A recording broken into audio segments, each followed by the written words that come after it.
இடமே வந்து யாரும் தொடக்கூடாது. சிம்பிளா சொன்னோம்னா அதுதான் வந்து பேட் டச். அந்த இடத்துல எங்கேயுமே தொடக்கூடாது.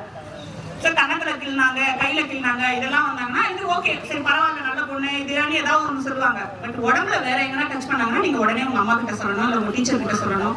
இதெல்லாம் பார்த்துக்கோங்க. ஏன்னா உங்களுக்குலாம் சொல்றாங்களான்றது தெரியல.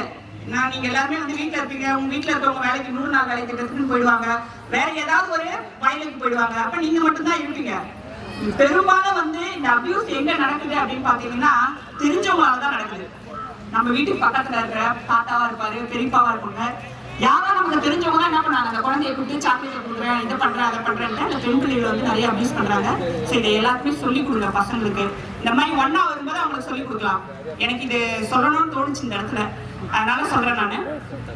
அடுத்தது வந்து படிப்பு வந்து உங்களுக்கு இவங்க மூலியமா வந்து அரேஞ்ச் பண்ணி நடத்திட்டு இருக்காங்க. இது வந்து ரொம்ப ஒரு பெரிய விஷயம். ஏன்னா சாப்பாடு வீட்டில் போட்டுருவாங்க, சம்பாரிச்சு கொடுப்பாங்க, ஏதாவது பொருள் எல்லாம் வாங்கி கொடுப்பாங்க. ஆனால் படிப்புன்றது வந்து எங்கேயாவது ஒரு இடம் நமக்கு வந்து அது கிடைக்கிற இடம் வந்து கல்வி வந்து ரொம்ப ஒரு முக்கியமான விஷயம். அது வந்து ஆசிரியர்கள்ட்ட தான் நம்மளால கற்றுக்க முடியும், வேற யார்கிட்ட இருந்தும் கற்றுக்க முடியாது. ஸோ அந்த வேலையை அவங்க செய்யறது வந்து குரு கணக்கு, மாதா பிதா குரு தெய்வம்னு சொல்லுவோம். ஸோ அந்த குரு 3வது இடத்துல வந்து நம்ம அந்த ஆசிரியர்களை வச்சு பார்க்கணும்.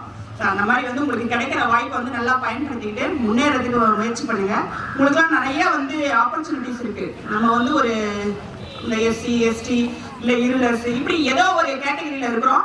உங்களுக்குலாம் வந்து நிறைய வாய்ப்புகள் இருக்கு எல்லா விஷயத்துலையுமே. ஸோ அதனால நீங்க +2 படிச்சீங்கன்னாவே உங்களுக்கு அடுத்தது வந்து கவர்மெண்ட் வேலையில நிறைய வேலைகள்லாம் இருக்கு. ஸோ படிங்க, நல்லா படிங்க. காம்படிட்டிவ் எக்ஸாம் எல்லாம் இருக்கு, எதுக்கும் செலவு பண்ணணும்லாம் அவசியம் கிடையாது. எக்ஸாம் எழுதணும்னா ரிட்டர்ன் எக்ஸாம் ஏதோ ஒரு எக்ஸாம் எல்லாம் எழுதணும்னா நம்மளுடைய படிப்புக்கு தகுந்த மாதிரி வேலை வந்து நமக்கு கிடைக்கும். ஸோ அதை பயன்படுத்திக்கோங்க. இந்த நிகழ்ச்சியில வேற என்ன பேசணுன்றது வந்து எனக்கு ஒரு ஐடியா இல்லாம தான் வந்தேன். சரி, ஜெனரலா சொல்லணுன்றதால இந்த விஷயத்த சொல்லியிருக்கேன். சரி, எல்லாம் விளையாட்டு போட்டி அதெல்லாம் நடத்துறதா சார் சொல்லியிருந்தாரு. ஸோ நல்லா என்ஜாய் பண்ணுங்க. அதே மாதிரி பேரண்ட்ஸ் வீட்டில் இருக்கிறவங்களுக்கு நீங்க சொல்லுங்க, வெளியில போகும்போது தலையில ஹெல்மெட் போட்டு போறது, இந்த மாதிரி இன்ஸ்ட்ரக்ஷன்லாம் உங்களுக்கு கொடுங்க. ஏன்னா நீங்க சொன்னீங்கன்னா கேட்பாங்க.